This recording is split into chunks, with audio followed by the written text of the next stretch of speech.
You were on Masterchef last night. Yeah, I was. And what were you doing? Just a little masterclass. So, they bring back Former some of the contestants? so-called Former winners? experts. Former winners? Yeah, it was good. It was good.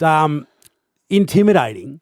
So when we were there, I was there as a contestant. I mean, where it was a level playing field, we were all, none of us were chefs. Everyone was having a crack. And none of us were chefs or wanted to be chefs. So to come back into a masterclass and there's, the OG Masterchef, Julie Goodwin, sitting there looking at you, you just felt a little bit Was uncomfortable. she sweating? Because she's quite a sweater.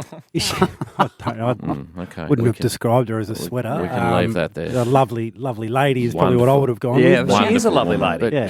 can get a heavy sweat on. Yeah, That's so Well, good. it's hot in the kitchen. Yeah. Oh, isn't it? That's hot. And what did you masterclass them Well, through? it was four Cobram extra virgin olive oil. So we fried some vegetables. Oh. So I was up against Mindy, and Mindy did a saltbush, fried saltbush. Yeah, I've heard saltbush Unreal. is, as the name suggests, salty, Yeah, coastal. it was good. It was like chips. Yeah, right. Yeah, delicious. And I did some eggplant. It was good. Nice. And was there a winner? There was no winner. It was Good. just a feel-good sort of piece. Yeah. Just get the gang back together. And what did Mork put together? Morg. Mork and Mindy. Oh my God, that's silly.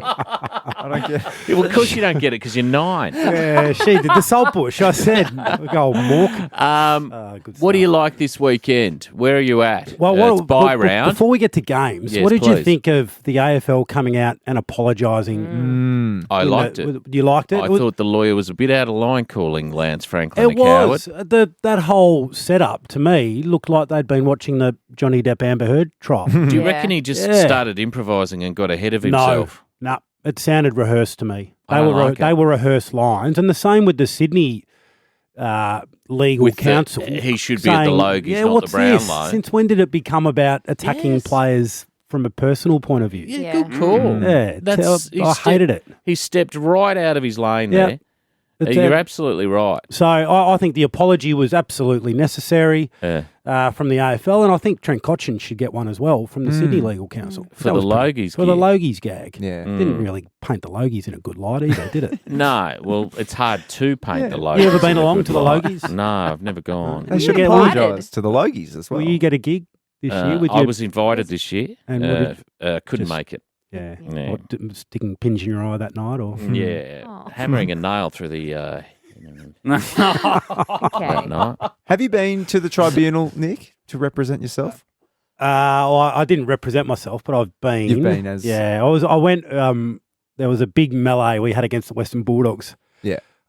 Maybe 2003. It was a long time ago. Mellows look like fun. Yeah. Well, this was quite comical because there was probably 8 players from each side, and we all went along to the tribunal. And our our head trainer at the time, a guy called Kenny Whiffen, who was rest in peace, Kenny, great man, who was the runner in the '66 Premiership team. Unbelievable. So Kenny had been around the block anyway. So he came out during the melee. He started shaping up to Jose Romero, and he was shadowboxing Jose Romero in the middle of this melee. No, Kenny. Oh, it was unbelievable. Kenny, no. The vision got pulled up by Grant Thomas, the coach, in the review, and it was, the boys had a great chuckle. Busy weekend for you, as they all are. Where Yep. do you start this weekend? You start tonight? Tonight with the Bulldogs and Geelong. This is a ripping game. It's a bit this one. belter. So Geelong, I feel like Geelong every year because they've been so good, so consistent. Chris Scott gets them there every year. It's like, well, we don't really judge them until we get to the finals. They've got a pretty good run home, Geelong. They play a lot of home games. They Yep. play West Coast twice. They play North Melbourne. So, gee, you square away a game like tonight against the Dogs, who are just starting to find a little bit of form. We're not too sure how real that is, and top 4 becomes a really good thing again for the Cats, which is remarkable. They are a remarkable club. Yeah. So where do you sit? As a North Melbourne fan, who I wouldn't give them the win automatically. no, if but that's what you say. but they've sat down the bottom. So sometimes they get criticised, Geelong, for just trying to top up every year, and because they haven't since 2011 gotten over the final hurdle. Do you subscribe to the theory that you're better off to be just giving yourself a chance every year and competing every year and relevant every year? I think what we've found is that Brad Scott might have done a bit of that at North, at North. right? And there might have been a bit of that going on towards the end of his tenure, and I don't think it's helped us. Right. Mind Okay. you, I liked him, Yeah. but I just don't think it's helped us. At some point, you've got to just rip the Band-Aid off and go again. Yeah. At And some we point, are that's definitely doing that. Yeah, or North Melbourne. Oh, yeah. At some point, that's right. But I think Geelong, because they're there again, you just got to tip the cap, don't you? To Remember, the was it consistency. Menzel that they Yeah. bought it? That was the first one where I went, geez, that's interesting. Yeah. And then he just played like 50, 60 games for them where you went, Yep. Christ, where's that kid been? Yeah. I know he had a lot of knees. And who was the other guy they pulled out of the goal kicker? What was Podsy his? Adley. Yeah, yeah, Podsy Adley. He won a flag. He was great. Yeah, He just was. came in for about 40 games and then Podsy Adley was out. They can find them, no doubt about that. Hey, the other one is Melbourne Sydney. That shapes as a really good one. The D's, you'd expect them to bounce back and bounce back pretty strongly. It's no Stephen May, of course. He misses with concussion. No Lance Franklin Because he's Sydney. a coward, He's- as described by the AFL's own lawyer. of all the words you could go for. Coward? I wouldn't have even thought it's on a list. Interesting. It's not even on a I list. don't know about that. Coward. Well, it's a bloke who is a coward probably said it. You know what I mean? Bizarre. I don't know too many barristers One of running the around getting their all-time head over greats. it. One of the all-time greats of the game. You'd have to knock your wig off to get your head over it. Yeah, I reckon he'd take that back if he had his time again. But that's Probably gonna, wearing a dress, Yeah. judge Well, style. Yeah. Oh, okay. I see.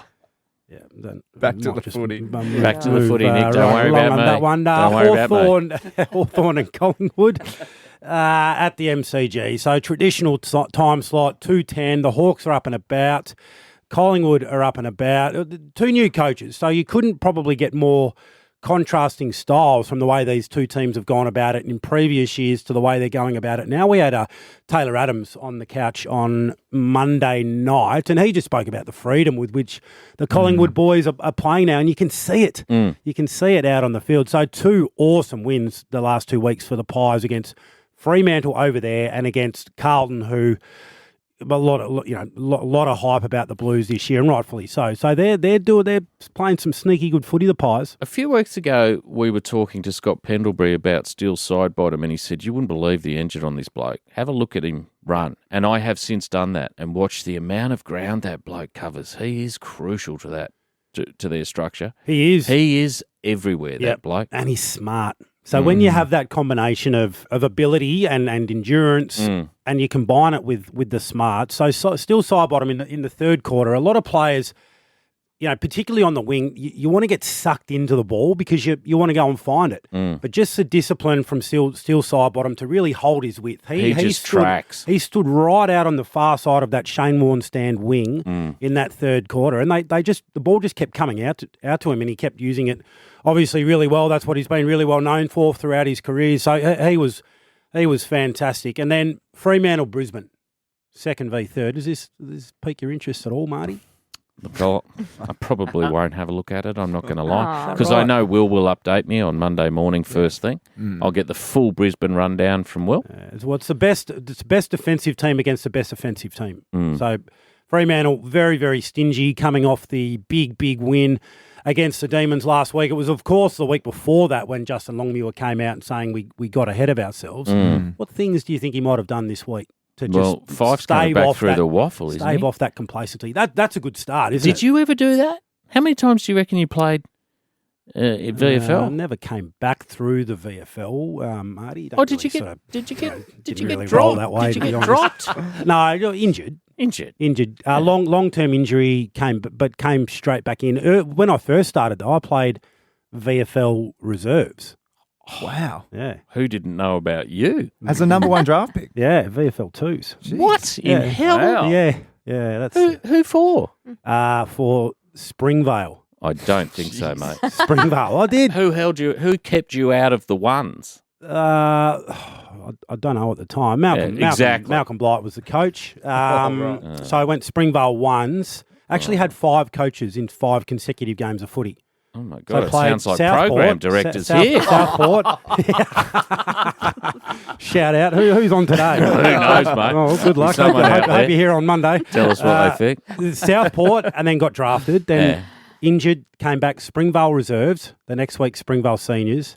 The next week, played AFL debut. Malcolm Blight was the coach. That was his last game as coach. He got See sacked on ya. a Tuesday. See you, Malcolm. Grant Thomas caretaker, 5-5. God almighty. Some kind of record, surely. That's got to be a record. Some kind.